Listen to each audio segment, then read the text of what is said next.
간주민 목사님의 위대한 투자 마지막 시간, 성품을 위한 위대한 투자입니다. 바라기는 이 땅을 살아가는 동안 위대한 투자가들이 다 되시기를 소망합니다. 우리에게는 두 가지 본성이 있습니다. 예수님을 믿는 사람은 두 가지 본성을 경험하게 됩니다. 아담의 본성과 하나님의 본성입니다. 먼저 아담의 본성은 타락한 인간의 본성입니다. 사탄의 유혹에 넘어감으로써 지은 죄의 결과입니다. 그 죄가 점점 더 심해져서 그의 아들 가인에게 와서는 폭력적인 성품이 악화되어 동생 아벨을 쳐 죽이게 됩니다. 시기와 질투와 분노와 폭력으로 발전한 것입니다. 이처럼 나쁜 성품은 나쁜 결과를 낳습니다. 세상을 보십시오. 폭력과 폭언이 만연하고 가정폭력이 빈번히 일어나고 있습니다. 우리 안에 그런 악이 있습니다. 그래서 우리는 거듭나야 합니다. 그 다음 우리가 경험하는 두 번째 본성은 바로 하나님의 본성입니다. 베드로는 우리가 예수님을 믿음으로써 신성한 성품에 참여하게 된다고 베드로후서 1장 4절에 말합니다. 예수님을 믿으면 우리는 성령에 의해 거듭나게 됩니다. 이때 두 번째 아담이신 예수님의 본성을 받게 됩니다. 여전히 우리 안에는 두 가지 성향이 공존하고 있습니다. 예수님을 믿고 새 사람이 되었지만 이 세상을 떠나기 전까지는 우리 안에 옛사람이 그대로 남아있기 때문입니다. 옛 자아와 예수님 안에서 거듭난 새 자아가 싸우는 것입니다. 그러므로 여전히 남아있는 옛 본성을 날마다 죽이고 새로운 본성에 초점을 맞추어야 합니다. 성향이란 씨앗과도 같습니다. 우리 안에 새로운 본성이 들어왔다고 해서 하루아침에 변화하는 것은 아닙니다. 예수님의 성향, 즉 성품을 받았다면 그것을 잘 가꾸고 키워야 할 책임이 우리에게 있습니다. 신성한 성품의 씨앗이 우리에게 주어졌습니다. 베드로는 우리가 신성한 성품에 참여하는 자가 된 후에도 그 성품을 계속 발전시켜 나가야 한다고 말합니다.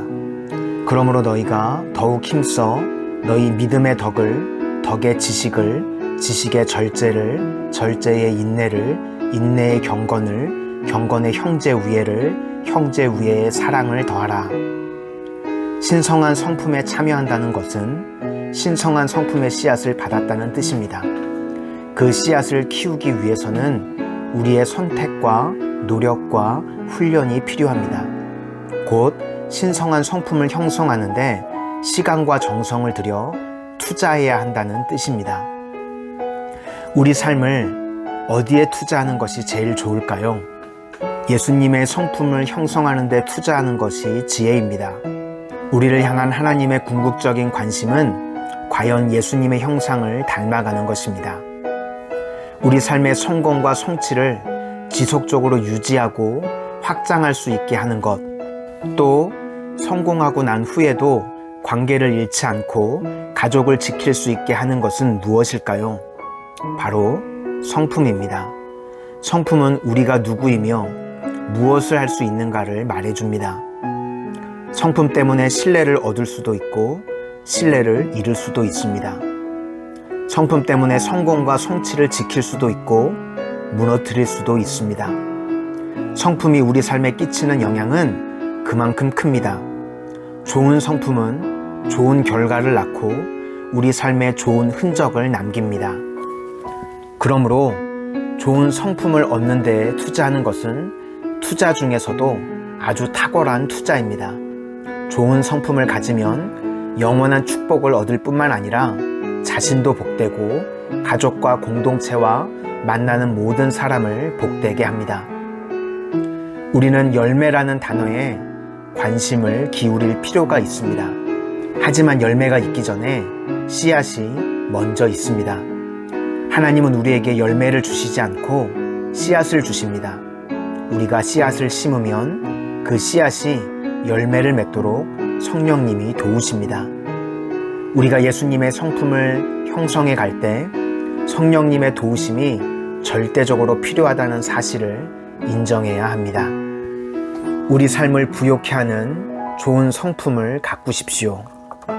성령님의 도우심을 받아도 예수님의 성품의 씨앗을 심고 가꾸고 키워갈 책임은 우리에게 있습니다.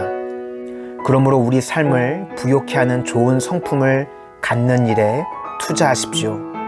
성령의 9가지 열매와 함께 우리가 추구해야 할 5가지 성품이 있습니다. 첫째, 존중하는 성품입니다. 나를 존중히 여기는 자를 내가 존중히 여기고 나를 멸시하는 자를 내가 경멸하리라. 존중하는 성품은 하나님을 존중하는 마음에서 나옵니다. 하나님은 우리를 존귀히 여기십니다. 가치 있게 여기신다는 뜻입니다. 그러므로 하나님을 존중하는 우리는 하나님이 만드신 사람들을 존중해야 합니다. 존중하는 성품은 하나님이 세우신 권위를 인정하고 질서를 존중하는 성품입니다. 둘째, 성실한 성품입니다. 이것들이 아침마다 새로우니 주의 성실하심이 크시도소이다. 성실하다는 것은 일관성 있게 행동한다는 것입니다. 성실은 일관성 및 지속성과 관련이 있습니다. 성실한 사람의 이미지는 한결같습니다.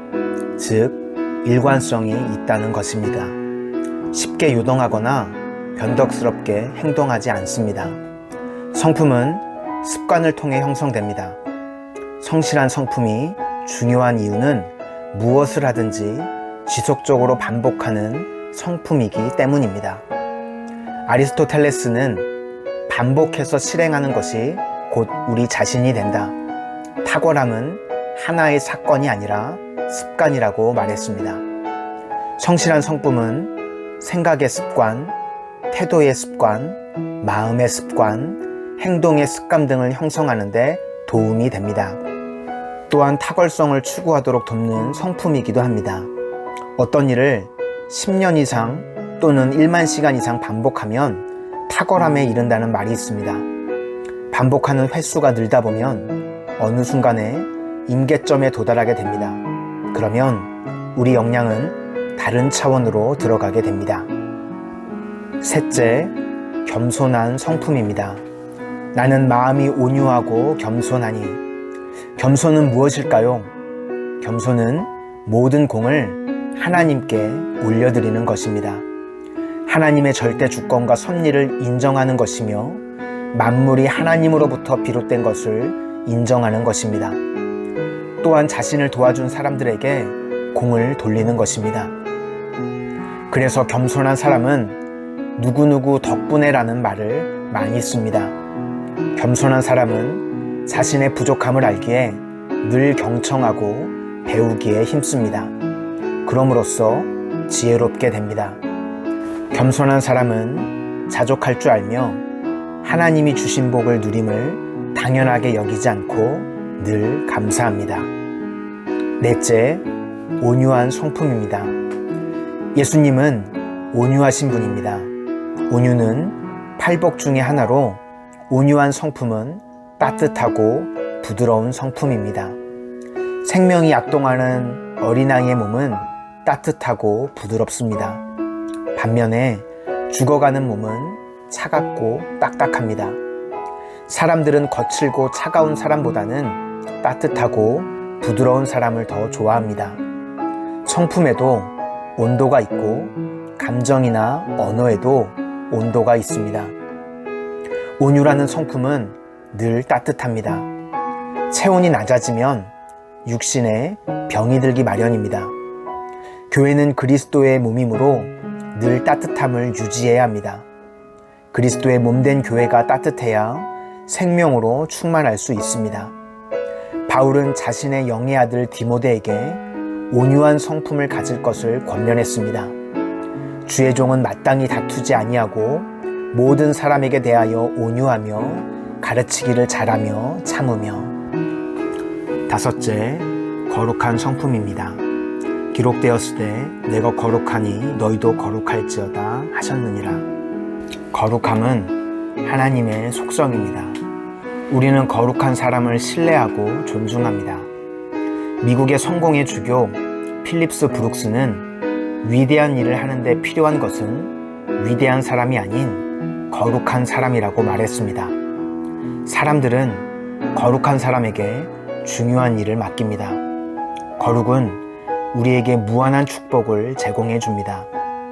예수님의 거룩이 우리에게 전수된다는 것은 은혜입니다.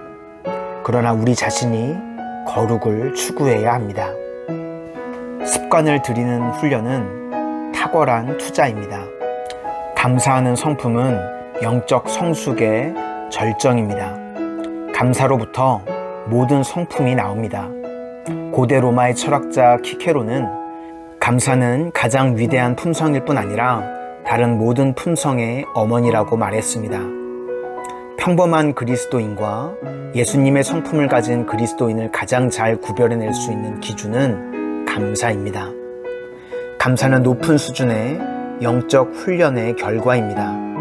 감사하는 성품을 가진 사람들은 내적 평안과 기쁨과 인내와 긍휼과 용서의 능력 등을 함께 가집니다. 즉, 감사하는 마음이 있어야 삶 속에서 다른 좋은 성품들이 나타난다는 뜻입니다. 예수님의 성품을 형성하기 위해서는 훈련이 필요합니다. 훈련이란 한 가지 성품을 선택하여 습관으로 굳을 때까지 지속적으로 반복하는 것을 의미합니다. 그런 식으로 좋은 성품들을 하나씩 더해가는 것입니다. 우리의 마지막 목표는 오직 한 분, 하나님을 섬기는 것입니다. 하나님만이 영원하십니다. 하나님만이 우리에게 참 만족을 주실 수 있습니다. 하나님만 주실 수 있는 것을 사람에게 기대하면 실망하게 됩니다. 천국에서만 경험할 수 있는 것을 세상에 기대하면 실망하게 됩니다. 우리는 적절한 기대를 가지고 살아가야 합니다. 이 세상에 걸어야 할 기대와 사람에게 걸어야 할 기대를 분별하는 것이 지혜입니다. 오직 하나님께 모든 것을 거십시오. 그래야 안전하고 행복할 수 있습니다. 우리는 정말 중요한 것에 우리 시간과 지식과 재능과 물질을 투자해야 합니다.